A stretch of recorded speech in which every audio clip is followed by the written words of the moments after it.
Hallelujah. Hallelujah. Hallelujah. Olúwa kó wà pẹ̀lú wa. Àmín. Ọlọ́run mímọ́ jùlọ, Jehovah, Jésù Kristi ní Michael. Bàbá, oore ọ̀fẹ́ rẹ ní àṣálẹ́ yìí. A dúpẹ́ fún àánú rẹ, gba ọpẹ́ wa. Sọ̀kalẹ̀ wá, túmọ̀ ara rẹ, ṣàánú fún wa, dáríjì wá o. Orílẹ̀-èdè yìí dáríjì wá o. Gba ìṣàkóso, ìmọ́lẹ̀ rẹ kó jọba. Jésù Olúwa wa. Àmín. Àmín. Àmín ní orúkọ Jésù. Ará mi nínú Olúwa, ní wákàtí àti àkókò yìí, mo kí wa nínú Olúwa wípé Olúwa yóò wà pẹ̀lú wa. Ilé ológo náà tí a ń lépa lórúkọ Jésù kò ní jẹ́ èèwọ̀ fún wa. A ó ṣe gbadé òye gbadé ògo.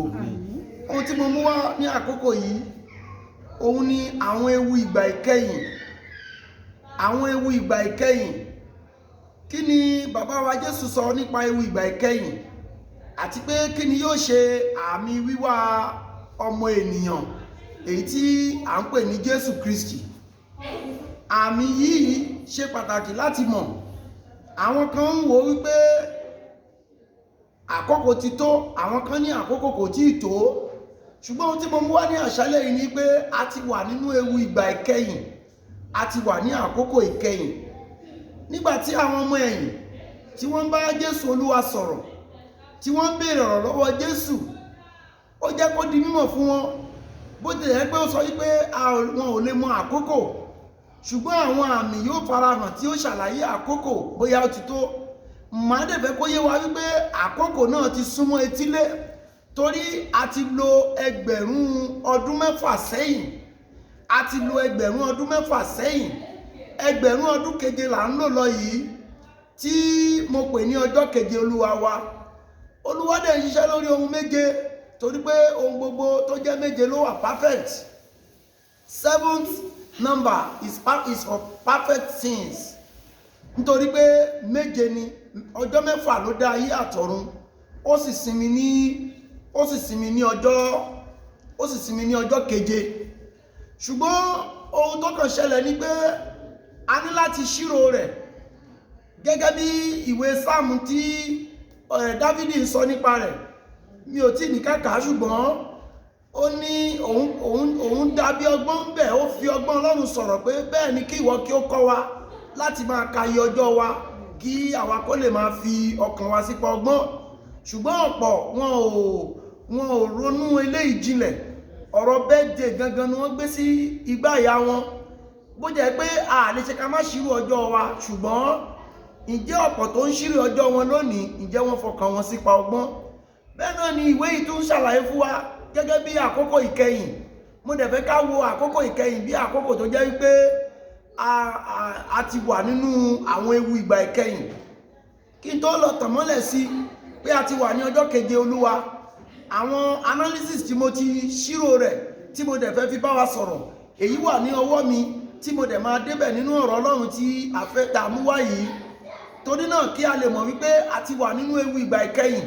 Ọ̀pọ̀ ìṣẹ̀lẹ̀ ló ti ń ṣẹlẹ̀ káàkiri. Ìrọ́kẹ̀kẹ̀ ogun, ìdàgìrì ogun, wàhálà, àwọn ọmọ bàbá sí ọmọ ìyá, ẹ̀gbọ́n sí àbúrò, ìlú sí ìlú, orílẹ̀-èdè sí orílẹ̀-èdè, ẹ̀yà sí ẹ̀yà.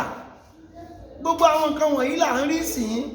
Yorùbá pòwe wọ́n ní eṣinṣin ń jológbò, a ò rí ńgbàtẹ́lẹ́gbò bá wá ń jẹ eṣinṣin, a máa wá sọ̀rọ̀. Wọ́n ní amúkùn ẹrù ẹ wọ́, ó ní òkè ní ẹ wò, ó ní ẹ ò wo ìsàlẹ̀. Òkè lẹ̀ ń wò nínú ogun tó ń ja àgbáyé lónìí, ẹ̀yin ò wo ìsàlẹ̀. Kí ni Ọlọ́run sọ nípa rẹ̀? Kí ni ìsọtẹ́lẹ̀ Ọlọ́run nípa rẹ̀?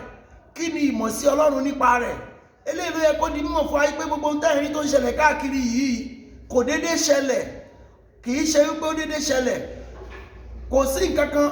Yorùbá bọ̀ wọ́n ní ewé kan kò ní bọ́ lára igi kí Olúwa má mọ̀ sí.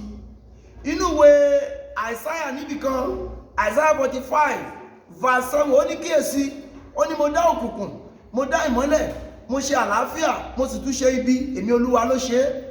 Ìgbà tó dénú Amos 3:6, ó ní a lè fún ìpè ní ìlú kí àwọn ènìyàn mi kó má bẹ̀rù, túláàsì lè wà nílùú kó má jẹ́ pé èmi Olúwa ló ṣe é.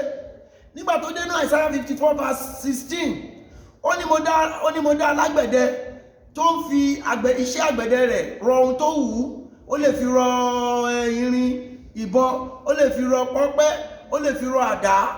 Ó ní èmi náà ni mo dá apanirun láti panirun.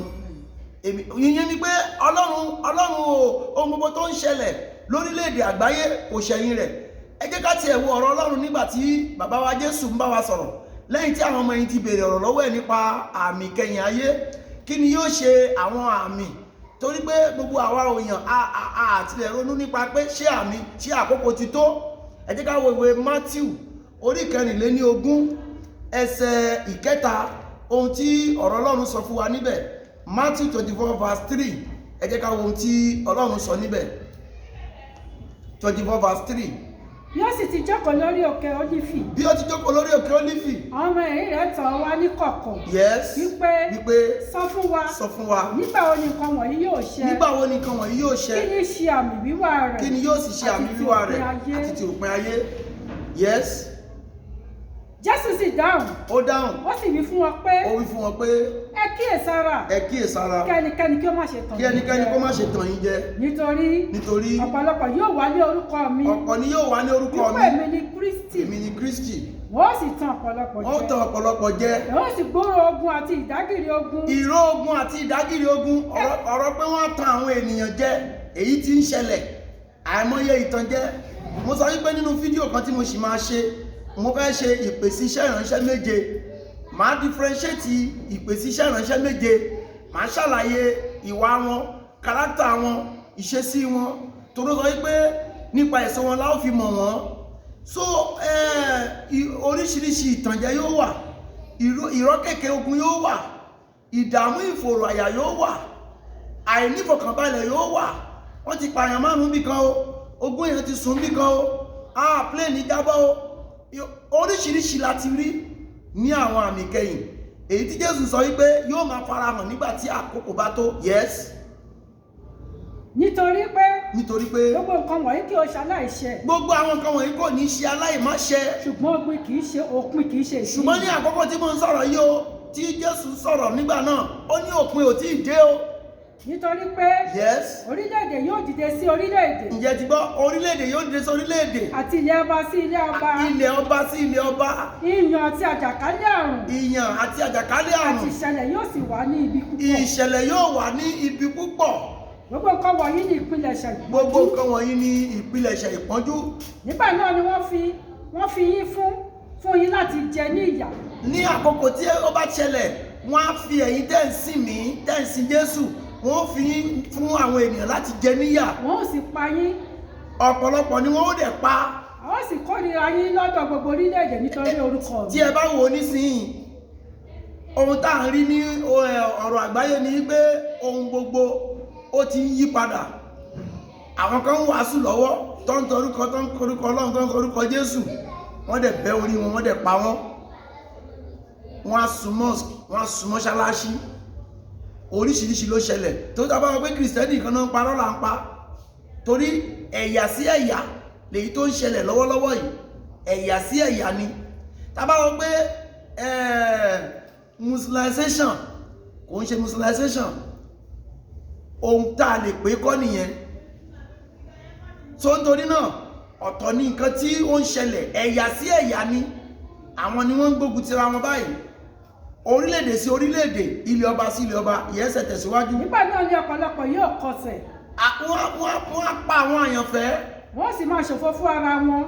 ẹ ti rí kí ìjọba fi owó síta ń sì pé àwọn ń wẹ́ nìkan o kàn fi bí 500,000 síta lára wa náà ni ó ṣòfò fún ẹ̀ lára wa náà ni ó fi hàn yes. Wọ́n sì máa kórìíra ara wọn. wọ́n kórìíra ara wọn. Wòlíì èké pípọ̀ yóò dìde. olúwa wípé kò sí fíṣàn tán ní sọ tán wòlíì èké púpọ̀ yóò dìde. Wọ́n sì tàn ọ̀pọ̀lọpọ̀ jẹ. kò síṣẹ́ ìyanu tí wọ́n ní fi hàn ẹlòmíì tí ẹ̀ tún lè pèrè ẹ̀ ní Jésù nígbà kan la gbọ́ pé Jésù Òyìnbó ìgbà tí yẹn fẹ́ dìde ní ọjọ́ kẹta àrá ló sán pa ẹ tẹ̀síwájú.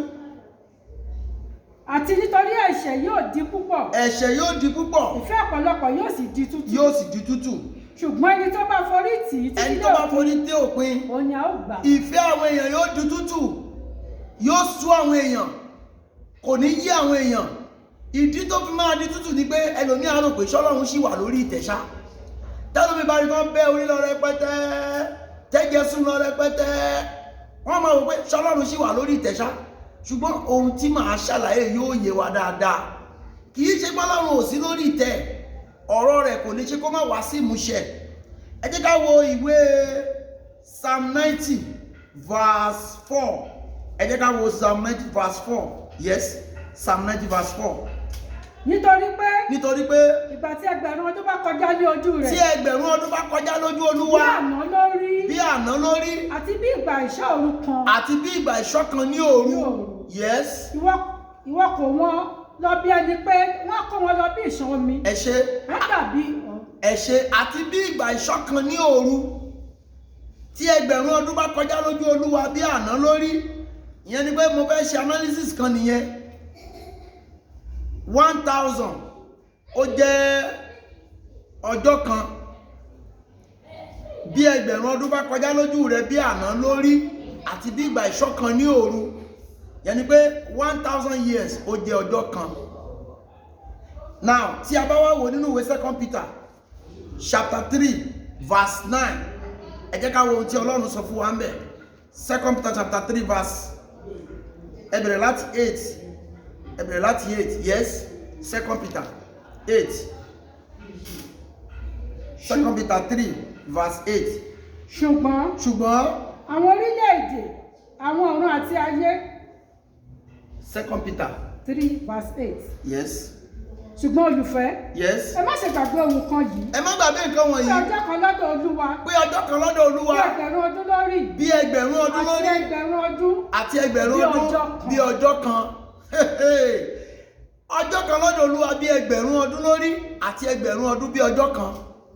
kí ni túmọ̀ yìí tí mo ń proof wa ni pé ǹjẹ́ a ti wà ní òpin àbí àsí ní òpin ayé. àwọn ìṣẹ̀lẹ̀ tó ń ṣẹlẹ̀ yìí jẹ́ kó yé wa pé ẹ̀yin àyànfẹ́ gbọ́dọ̀ múra sílẹ̀. ìwọ tó tí ì ní Jésù o gbọ́dọ̀ tètè wá Jésù rí nítorí pé òpin ti dé. ọjọ́ kan ní ọ̀dọ̀ Olúwa bí ẹgbẹ̀rún ọdún àti ẹgbẹ̀rún ọdún bí ọjọ́ kan. ẹ kà síwájú mà. Olúwa kò fi ìlérí rẹ̀ jáfara. Ọlọ́run ò fi ìlérí rẹ̀ jáfara. Bí àwọn ẹlòmíràn ti kà á sí ìjáfara. Bí àwọn kan ti máa ń kà á sí ìjáfara. Ṣùgbọ́n ó mú sùúrù fún yín. Ṣùgbọ́n ó mú sùúrù fún yín. Tó kò fẹ́ kẹ́nikẹ́ni kí ó ṣègbé. Torí ohun tó fà á tí gbogbo ẹbí ń ṣẹlẹ̀ tẹ́ fi rò pé kò sí Ọlọ́run tàbí Ọlọ́run kúrò lórí ìtẹ́ tàbí bóyá Ọlọ́run gbàgbé láti pé àwọn tó dá ń jìyà Ọlọ́run ò dẹ̀ tètè ṣèdájọ́ fún àwọn èèyàn búburú. Òun ni wípé Ọlọ́run mú sùúrù fún wa, kò fẹ́ kẹ́nikẹ́ni kó ṣègbé, nítorí pé ẹgbẹ̀rún ọdún níwájú rẹ̀ bí ọjọ́ kan lórí. Tá a bá lo ẹgbẹ̀rún ọdún, ọjọ́ kan ní níwájú Olúwa. Eléyìí ló fà á tí wíwá rẹ̀ fi wà ní ìjáfara. Eléyìí ló fà á tó pé wíwá rẹ̀ fi pẹ́, nítorí pé ọjọ́ kan níwájú rẹ̀ bí ẹgbẹ̀rún ọdún lórí. Mò ń gbọ́ yín mà. Ṣùgbọ́n ó mú sùúrù fún yín. Ó mú sùúrù fún yín. Kò fẹ́ kẹ́nikẹ́ni kí ó ṣègbé. Kò fẹ́ kí ẹnikẹ́ni kó ṣègbé ní ó ṣe tètè dé. Ó wá sí ìrònúpìwàdà. Ó fẹ́ kí gbogbo èèyàn wá sí ìrònúpìwàdà kó má bàa parun. Ẹsẹ̀ 11. Ǹjẹ́ gbogbo nǹkan wọ̀nyí yóò ti yọ. Yes. Irú ènìyàn wo ni ẹ̀yin ìbá jẹ́ nínú ìwà mímọ́ gbogbo àti ìwà bí Ọlọ́run? Irú ìwà wo, irú ènìyàn wo lẹ̀yin ìbá jẹ́ nínú ìwà mímọ́ àti ìwà bí Ọlọ́run? Ìyẹn ni pé tí a bá wá wò dáadáa, mo fẹ́ kí a fi ọkàn sí ẹgbẹ̀rún ọdún mẹ́rin ó ti lọ sẹ́yìn kí Jésù tó dé. Ẹgbẹ̀rún ọdún mẹ́rin ti lọ sẹ́yìn kí Jésù tó dé. Nígbàtí Jésù dé tó wá sáyé, nígbàtí Jésù ti lọ, ẹgbẹ̀rún ọdún méjì ti kọjá sẹ́yìn. A ti wà ní 2000 kí la wà yìí mà? 2021. Ó ti wà rí pé 21 years ó ti fi wọnú ẹgbẹ̀rún ọdún kẹta. Ẹgbẹ̀rún ọdún mẹ́rin ti kọjá sẹ́yìn. Ẹgbẹ̀rún ọdún méjì tí Jésù ti lọ, ó ti di mẹ́fà. 2021, 2000 láti wọ ọjọ́ keje Olúwa. Ẹnìkan miscalculate yẹn gbà kan ló bá sọ fún wọn yí pé gbàtà fẹ́ wọ 2000 ó ní ayé máa parẹ́. Mọ́mí wa, ó ní ayé máa parẹ́. Òun rò wípé ẹgbẹ̀rún ọdún mẹ́fà yẹn tàbá máa wọ ọjọ́ keje ní 2000 January, ká sọ pé a wọ January àti wọ 2000 àti parí ẹ̀ 2021. Ó rò wípé 2021 kan 2001 ó rò pé tí 2000 yẹn bá ti tán, ó rò pé ẹgbẹ̀rún ọdún mẹ́fà Olúwa ó ti tó, pé àkókò tó. Ọlọ́run ò fi ọjọ́ yẹn hàn ẹnìkankan. Èyí tó túmọ̀ sí pé ọjọ́ keje Olúwa la wà yìí. Kí ni mo sọ mà? Ọjọ́ keje Olúwa la wà yìí. Ẹgbẹ̀rún ọdún mẹ́fà ti kọjá sẹ́yìn. Jẹ́ kí n ṣe analysis yẹn dáadáa, kí gbogbo àwọn ènìyàn tí wọ́n rò wípé àwọn lè ṣe ohun tó wù wọ́n. Torí nígbà tí inú nǹkan ọkọ̀ tó ń wàásù wípé Ọlọ́run fẹ́ pa ayé rẹ́ mà, wọ́n ń fọmọ fọ́kọ, wọ́n ń gbéyàwó. In fact, títí tó mi fi bẹ̀rẹ̀ sí òjò bẹ̀rẹ̀ sí rọ̀, tí gbogbo èèyàn bẹ̀rẹ̀ sí ní parun. Ẹ jẹ́ kí n tún ṣàlàyé kan. Sódómù àti Gòmárà bí wọ́n ṣe kéde náà rèé títí tí wọn ò yí padà. Ṣùgbọ́n ìgbé ayé àwọn ènìyàn kò yí padà. Ọ̀pọ̀ rò wípé Ọlọ́run ò lè ṣe ohun tí Ọlọ́run fẹ́ ṣe, nítorí pé Jésù ni ọkọ̀ ìgbàlà ìkẹyìn, èyí tó jẹ́ wípé ó ju ti ọkọ̀ Nóà lọ. Ẹnikẹ́ni tó bá dẹ̀ ti kọ̀ láti wọnú ọkọ̀ yìí, tí ọkọ̀ yìí bá ti já sílẹ̀, ọ̀run àpáàdì ni. Nígbàtí ẹgbẹ̀rún ọdún kan tó jẹ́ ọjọ́ kan níwájú Ọlọ́run jẹ́ ẹgbẹ̀rún ọdún, tí Jésù dẹ̀ ti lo ẹgbẹ̀rún ọdún, tí a dẹ̀ ti lo ẹgbẹ̀rún ọdún mẹ́fà, tí a dẹ̀ wà nínú ẹgbẹ̀rún ọdún keje báyìí, èyí tá à ń pè ní ọjọ́ keje Olúwa wa. Ẹ jẹ́ ká tilẹ̀ wò, ọjọ́ mẹ́fà ní èṣù, ọjọ́ mẹ́fà ní Ọlọ́run fi dá ìrìn àjò ayé àtọ̀run. Ìgbà tí èṣù dẹ̀ wá, ó wá láti bà ìrìn àjò ọjọ́ mẹ́fà yẹn jẹ́. Hallelujah. Ó bà ìrìn àjò ọjọ́ mẹ́fà yẹn jẹ́. Now, ìrìn àjò ọjọ́ mẹ́fà ti ṣubú níwájú Ọlọ́run. Ohun gbogbo ti ṣubú níwájú Ọlọ́run. Ṣùgbọ́n kí ló ń ṣẹlẹ̀ nísinsìnyí? Ìgbà tó wá rán olùtùnú yẹn wá, tí ṣe Jésù Kristi, ọkùnrin yìí wá sáyé, a mú Jésù, ó sì lo wákàtí mẹ́fà lórí igi àgbélébù kó tó fi ẹ̀mí ẹ̀ lélẹ̀. Èyí tó túmọ̀ sí pé Jésù ti fi wákàtí kọ̀ọ̀kan, ó ti fi ra ọjọ́ kọ̀ọ̀kan padà. Ẹgbọ́n tó sọ nínú ìwé yẹn, ó ní bí ẹgbẹ̀rún ọdún bá kọjá lójú rẹ̀, ó ní bí àná lórí, àti bí ìgbà ìṣọ̀kan ní òru. Ó ní ọjọ́ kan níwájú Olúwa bí ẹgbẹ̀rún ọdún, àti ẹgbẹ̀rún ọdún bí ọjọ́ kan. Tí ẹ bá kíyèsí dáadáa, ẹ rí wípé ẹgbẹ̀rún ọdún bí ọjọ́ kan yìí kò yàtọ̀ sí wákàtí kan fún ọjọ́ kan. ìgbà tí Jésù wà lórí igi àgbélébù, ẹ bá mi wò nínú ìwé Matthew 15 ẹ̀ka láti ẹsẹ̀ 25. Jésù wà lórí igi àgbélébù láti wákàtí kẹta ọjọ́, wákàtí 12 ló wà nínú ọjọ́ ní ọ̀sán, wákàtí 12 ló wà nínú ọjọ́ ní òru, ìyẹn la pè ní 24 hours. Ìyẹn ni pé ọ̀sán wákàtí 12, òru wákàtí 12. Nígbàtí ó jẹ́ wákàtí kẹta ọjọ́ tí í ṣe agogo 9 òwúrọ̀, agogo Bíbélì òun ló jẹ́ kó di mímọ̀ fún wa wípé wákàtí kẹta ọjọ́ ni wọ́n mú, èyí tí ṣe agogo 9 àárọ̀ ni wọ́n mú Jésù.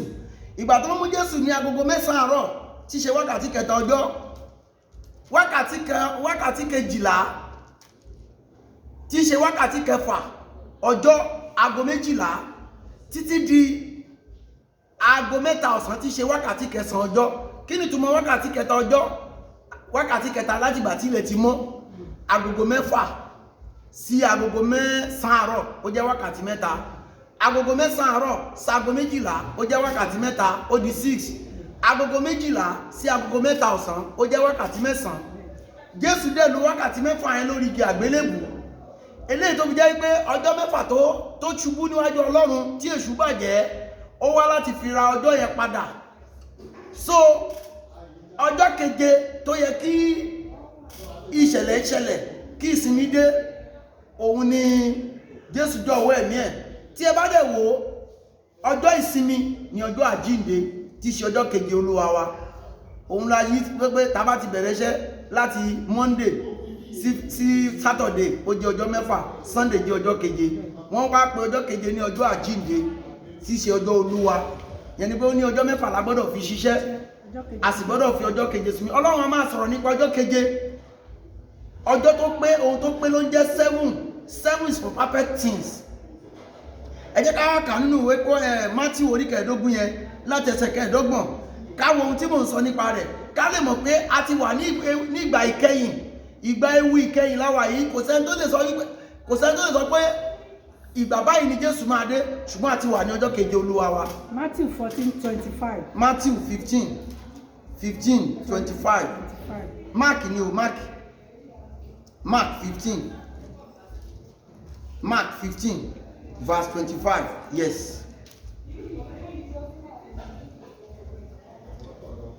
Ní wákàtí kẹta ọjọ́. Ní wákàtí kẹta ọjọ́. Òun ni wọ́n kàn mọ́ àgbélébù. Wọ́n kàn mọ́ àgbélébù. A sì kọ̀wé àkọlé ọ̀rọ̀ ìfisùn rẹ̀. Yes. Sórí ìgbèrí rẹ̀. Sórí ìgbèrí rẹ̀. Ọba àwọn Júù. Wákàtí kẹta ọjọ́ ni wọ́n kàn mọ́ àgbélébù ní agogo 9 àárọ̀. Yes. Wọ́n sì kùn àwọn méjì mọ́. Bẹ́ẹ̀ni. Àgbélébù pẹ̀lú rẹ̀. Bẹ́ẹ̀ni. Ọ̀kan ní ọwọ́ ọ̀tún. Yes. Àti èkejì lọ́wọ́ òsì rẹ̀. Lọ́wọ́ òsì. Ìwé mímọ́ sì ṣẹ. Yes. Tó wípé a sì kà á mú àwọn arúfin. Yes. Àwọn tí ń rékọjá lọ sì fi ń ṣe ẹlẹ́yà. Yes. Wọ́n sì mi orí wọn wípé. Wọ́n mi orí wọn wípé. Ìwọ tí owó tẹ́ḿpìlì. Yes. Tí o sì kọ́ ní ijọ́ 3. Yes. Bára rẹ̀ la kí o sì sọ̀kalẹ̀ láti orí àgbélébù wá. Yes. Gẹ́gẹ́ bẹ́ẹ̀ ni àwọn olórí àlùfáà pẹ̀lú. Yes. Wọ́n ń sin jẹ nínú ara wọn. Yes. Pẹ̀lú àwọn akọ̀wé wípé. Yes. Ó gba àwọn ẹlòmíràn là. Ó gba àwọn Kò lè ẹlòmíràn gba là. ara rẹ̀ là. Yes. Jésù Kristi ọba Ísírẹ́lì sọ̀kalẹ̀ láti orí àgbélébù wá nísinsìnyí kí ó lè rí, kí a sì lè gbàgbọ́. Yes. Àwọn tí a kàn mọ́ àgbélébù pẹ̀lú rẹ̀. Yes. Sì ń kẹ́gàn rẹ̀. Yes. Nígbà tí ó di wákàtí kẹta. Nígbà tí ó di wákàtí kẹta. Òkùnkùn ṣú bo gbogbo ilẹ̀. Òkùnkùn ṣú. Títí ó fi di wákàtí kẹsàn-án. Yes. Ní wákàtí kẹsàn-án. Ní Jésù sì kígbe sókè òun rárá wípé. Èlò lama sabatani. Ẹ ṣe. Ìhun tí mo bá proof bẹ́ẹ̀ ni pé Jésù lò wákàtí 6 lórí igi àgbélébù. Ó fi wákàtí kọ̀ọ̀kan ọjọ́ kọ̀ọ̀kan padà. Eléyìí tó túmọ̀ sí pé ẹgbẹ̀rún ọdún 6 ti kọjá sẹ́yìn, a ti wà ní ọjọ́ keje Olúwa wa. Mo fẹ́ kí gbogbo ènìyàn lónìí kí wọ́n wà ní ìmúra sílẹ̀, nítorí wípé ìjọba Ọlọ́run ti kù sí dẹ̀dẹ̀, ìjọba Ọlọ́run ti dé, ìjọba Ọlọ́run ti ń bọ̀, ìjọba Ọlọ́run ti wà ní ìtòsí, àkóso sì ń bọ̀ wá bọ́ sọ́wọ́ Ọlọ́run. Sátánì ló sì ń darí ayé. Mo fi ń sọ pẹ̀lú ìdánilójú àti ìgbàgbọ́ tí mo ní, pẹ̀lú bí analysis mo ṣe yìí, ó ṣeé ṣe kí 3,000 kó má wáyé, but 3,000 yìí kò sẹ́ni tó lè rí nínú gbogbo generation yìí. Bí mo ṣe ń sọ̀rọ̀ lọ́wọ́ yìí, yí àwọn láwà yìí 2021 2200 gbogbo generation yìí àtọyún tí wọ́n ní oyún tí wọ́n ní lónìí tán fẹ́ bí 2200 kò sẹ́ni tó lè rí, débi pé a máa jẹ́ ẹ̀rí ẹ̀ wípé bóyá a máa rí 3000, ṣùgbọ́n a ti wà ní ọjọ́ keje Olúwa wa, ọjọ́ keje Olúwa la wà yìí o. Ìyẹn ló fà á tí àwọn ìṣẹ̀lẹ̀ aburú wọ̀nyí ṣe pọ̀, ìyẹn ló fà á tí àwọn ìdààmú wọ̀nyí fi pọ̀, ìyẹn ló fà á tí ìtàjẹ̀sílẹ̀ fi pọ̀, ìyẹn ló fà á tí gbogbo ìdààmú wàhálà fi pọ̀. Mo fẹ́ ká múra sílẹ̀ nínú ìwé Daniel orí kejì. Ó gbé Daniel orí kejì yẹn, ó jẹ́ ká mọ̀ wípé tàbí kàkà Psalm 37 verse 29, àwọn olódodo ni yóò jogún ayé. Ọlọ́run ò lè pa ayé yìí rẹ́, Ọlọ́run ò lè pa ayé yìí rẹ́, ṣùgbọ́n àwọn èèyàn búburú inú rẹ̀ ni yóò mú lọ sí òpin. Ayé ti wà, Ọlọ́run ti dá ayé, ohun gbogbo ti wà nú ayé, àwọn èèyàn búburú ni yóò mú lọ sí òpin. Ẹ bá mi wo ìwé Psalm 37 verse 29 kátilẹ̀ ká bóyá Ọlọ́run ti ẹ̀fẹ́ pa ayé yìí rẹ́. Ayé ò lè parẹ́, àwọn èèyàn búburú inú ẹ̀ ló máa parẹ́. Ìwọ olùgbọ́ mi ò fẹ́ kó jẹ́ ènìyàn búburú, yí padà sí Ọlọ́run. Psalm 39 verse 29, Psalm 37 verse 29, yes. Olódodo yóò jogún ayé. Olódodo yóò jogún ayé. Yóò sì máa gbé inú rẹ̀ láíláí. Ṣé ti gbọ́? Olódodo ni yóò jogún ayé, yóò sì máa gbé inú rẹ̀ láíláí. Ayé ò lè parẹ́, àwọn èèyàn búburú inú ẹ̀ ni a ó parun. Ìjọba kan sì ń bọ̀ tí ó jẹ́ pé yóò ṣe àkóso. Ẹ sáré bá mi wòwe Daniel 2:44. Ìjọba Kristi sì ń bọ̀. Gbogbo ìjọba alẹ́dẹ̀rẹ̀dẹ̀ tẹ́ ń wò yìí, àwọn ìjọba amúnisìn tẹ́ ń wò yìí, wọ́n ó dópin iṣẹ́ wọn. Ti Ọlọ́run ni ìjọba, ti Ọlọ́run ni agbára, ti Ọlọ́run ni ògo. Daniel orí kejì ẹsẹ̀ 44. Ti Ọlọ́run ni gbogbo ohun gbogbo, Ọlọ́run ló ní ìjọba. Torí náà ẹ jẹ́ ká sáré kà á, torí mi ò fi bẹ́ẹ̀ ní àkókò. Eléyìí ni mo ní kí sáré mú wá fún yín wípé a ti wà ní ọjọ́ keje Olúwa. Daniel 2:44. Ní ọjọ́ àwọn ọba wọ̀nyí, yes, bí Ọlọ́run ọ̀run yóò gbé ìjọba kan kalẹ̀. Yóò gbé ìjọba kan kalẹ̀. Èyí tí kò lè parun láíláí. Tí kò ní parun láíláí. Yóò sì fi ìjọba náà lé orílẹ̀-èdè mìíràn lọ́wọ́. Kò sí orílẹ̀-èdè táwọn fi tí ó kọ̀ntrólù ìjọba yẹn. Yóò sì fọ́ tútú. Ìjọba orílẹ̀-èdè yóò fọ́ tútú. Yóò sì pa gbogbo ìjọba run. Gbogbo ìjọba ni yóò parun. Ṣùgbọ́n wọn ò dúró títí láé. Ṣùgbọ́n ìjọba Kristi yóò dúró títí láéláé. Gbogbo ẹ̀yin alágbára, agbára máa bọ́ lọ́wọ́ yín. Gbogbo ẹ̀yin alágbára, ẹ ó jogún òfo. Àfi kẹ́ yí padà kẹ́ gba Kristi. Àfi kẹ́ yí padà kẹ́ gba Ọlọ́run gbọ́. Olúwa ń bá mi sọ̀rọ̀ wípé kí gbogbo ẹ̀yin alágbára kó ṣe jẹ́jẹ́ torí ẹ̀yin kọ́ lẹ ní agbára. Ìjọba Ọlọ́run sì ń bọ̀. Toró sọ́nà àdúrà Olúwa pé kí ìjọba rẹ kó dé. Tí ìjọba Ọlọ́run bá dé, àlàáfíà dé. Tí ìjọba Ọlọ́run bá dé, ohun gbogbo dára. Ìjọba Kristi, paradise Ọlọ́run ó ń bọ̀ lórí ilẹ̀. Yípadà, alágbára yípadà. Ẹni tí ò mọ Ọlọ́run kó yípadà. Àwọn èèyàn búburú la ń gbé kúrò lórí ilẹ̀. Àwọn ni wọ́n kúrò lórí ilẹ̀. A ti wà lọ́jọ́ keje Olúwa o, ní òkànlẹ̀ sọjọ́ tí ó wà ní. Ó lè di 2050, ó lè di 2100, ó lè di 2200, ó lè di 2500, ṣùgbọ́n 3000 yìí ò kò lè dópin. 3000 tá fẹ́ mú, 2000 tá fẹ́ mú yìí, 2000 tá mú lọ yìí, tá bá mú lọ báyìí, tó bá máa fi wọ 3000, nǹkan kan máa ṣẹlẹ̀. Nítorí pé ọjọ́ keje Olúwa la wà yìí. Àwọn ìjọ kan wọ́n pe ara wọn ní 7th day. Mo believe nínú ọ̀rọ̀ tán sọ, torí a ti wà ní ọjọ́ keje Olúwa. Ǹjẹ́ ìwọ tó ń gbọ́ mi jó tí mo pa ti wà lọ́jọ́ keje Olúwa? A ti wà lọ́jọ́ keje Olúwa. Ọjọ́ keje Olúwa la wà yìí o. Kí ni ìgbé ayé rẹ ṣe ń lọ? Ṣé nínú ẹ̀ṣẹ̀ ló máa kú sí? Ṣé nínú ìdààmú yìí ló máa kú sí? Ṣé nínú àgbèrè ló máa kú sí? Ṣé nínú ìjà ló máa kú sí? Ṣé nínú ìwà ìpànìyàn ló máa kú sí? Ṣé nínú ìtàjẹ̀sílẹ̀ ló máa kú sí? Rántí o, nígbà ayé Nóà, nígbà tó tó àkókò bí wọ́n ṣe kéde ọ̀rọ̀ Ọlọ́run títí rèé, wọ́n ń fọmọ fọ́kọ, wọ́n ń gbéyàwó, wọ́n ń gbégbé ayé bó ṣe wù wọ́n. Ṣùgbọ́n ọjọ́ tí òpin dé, agbára wọn bọ́ o. Sódómù àti Gòmárà ńkọ́ bó ṣe rí nìyẹn o. nítorí náà ní àṣálẹ́ yìí mo rọ̀ wá, mo bẹ̀ wá ká yí padà sí Ọlọ́run, ká gba Jésù ní Olúwa àti Olùgbàlà. Nínú ìwé Jòhánù orí 4:17, ó ní torí tí Ọlọ́run fẹ́ aráyé tó bẹ́ẹ̀ gẹ́ tó fi ọmọ bíbí rẹ̀ nìkan ṣo fún ni, pẹ́nikẹ́ni tó bá gbà á gbọ́ kó má bàa ṣègbé ṣùgbọ́n kó lè ní ìyè ànípẹ̀kun.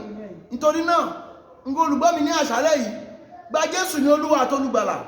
Gbogbo afẹ́ ayé ohun gbogbo tó ń ṣe mèremère lójú rẹ̀ yìí, kò sí tó máa bẹ́ẹ̀ dé kòtò.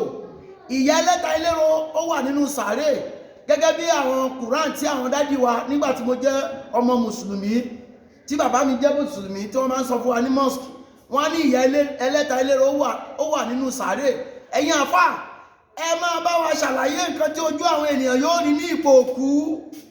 Ìwàásù tó dára ni, ẹ fi ìgbẹ̀yìn wọn hàn wọ́n. Bíbélì sọ nínú ìwé Deuteronomy 2:29, ó ní ìbá ṣe pé wọ́n gbọ́ kí òye èyí kó yé wọn, wọn bá ro ìgbẹ̀yìn wọn. Ẹ̀yin bíṣọ̀bù, ẹ̀yin pásítọ̀, ẹ̀yin wòlíì, ẹ̀yin ìránṣẹ́ Ọlọ́run, ẹ fi ìgbẹ̀yìn àwọn èèyàn hàn wọ́n. Ẹ má sọ pé ẹ ti ń sọ pé wọn ò gbọ́. Àwọn tẹ́ ẹ sọ fún lọ́dún mẹ́wàá sẹ́yìn, ọ̀pọ̀ àwọn kan ò tí ì gbọ́njú nígbà yẹn. Àwọn tẹ́ ẹ sọ fún lọ́dún mẹ́wàá sẹ́yìn, ọ̀pọ̀ ti kú nínú wọn. Àwọn generation mi ń bọ̀ tán tí ì gbọ́rọ̀ Ọlọ́run. Ẹ má jẹ́ kí ọ̀rọ̀ Ọlọ́run kó sú wa ní gbígbọ́. Ẹ jẹ́ ká máa ṣe nígbà gbogbo, ẹ jẹ́ ká máa sọ nígbà gbogbo, ẹ jẹ́ ká sọ nígbà tó tọ́ àtìgbà tí ò tọ́, ẹ jẹ́ ká wí nígbà tí ó wọ̀ àtìgbà tí kò wọ̀. Iṣẹ́ tí Jésù gbélé wa lọ́wọ́ ni. Ó lódìgbà tí a bá wàásù ìrere jákèjádò àgbáyé, ó ní nígbà náà lòpin máa dé. Nítorí náà ní àṣálẹ́ yìí, ní àkókò yìí, ní ọ̀sán yìí, ní òwúrọ̀ yìí, ní ìgbàkigbà tí ọ̀rọ̀ yìí bá ń bá ọ, yí padà, ronú àti wà lọ́jọ́ keje Olúwa o. Kí lọ́jọ́ keje Olúwa? Ọjọ́ ìsinmi, ọjọ́ òpin, ọjọ́ tó gbogbo yóò parí. Ṣùgbọ́n ayé ò lè parẹ́ o. Àwọn èèyàn búburú inú ẹ̀ ni ó mú kúrò. Ẹ rántí pé tí rapture bá dé, ìgbàsókè àwọn àyànfẹ́, àwọn èèyàn búburú wọn ó lélẹ̀. Àwọn tó bá gba Jésù, àwọn ni wọ́n bá Jésù gòkè. Wọ́n á kọ́kọ́ lọ ṣèjọba ẹgbẹ̀rún ọdún Kristi kó tó di pa ṣe máa wá dá èṣù lẹ́bi. Torí náà mo fẹ́ kó wà níwájú Ọlọ́run, kó o sì sin Ọlọ́run bó ti tọ́ àti bó ti yẹ. Ògo ni fún Ọlọ́run lókè ọ̀run. Ìmọ́lẹ̀ Ọlọ́run kó yí wa ká. Bí a ti ń sọ ti àṣálẹ́ yìí, kó má ṣe dé ẹnì kankan wa lẹ́bi. Àánú Ọlọ́run nígbà gbogbo kárí gbà. Ògo Ọlọ́run kó farahàn. Jésù Olúwa wa. Àmín.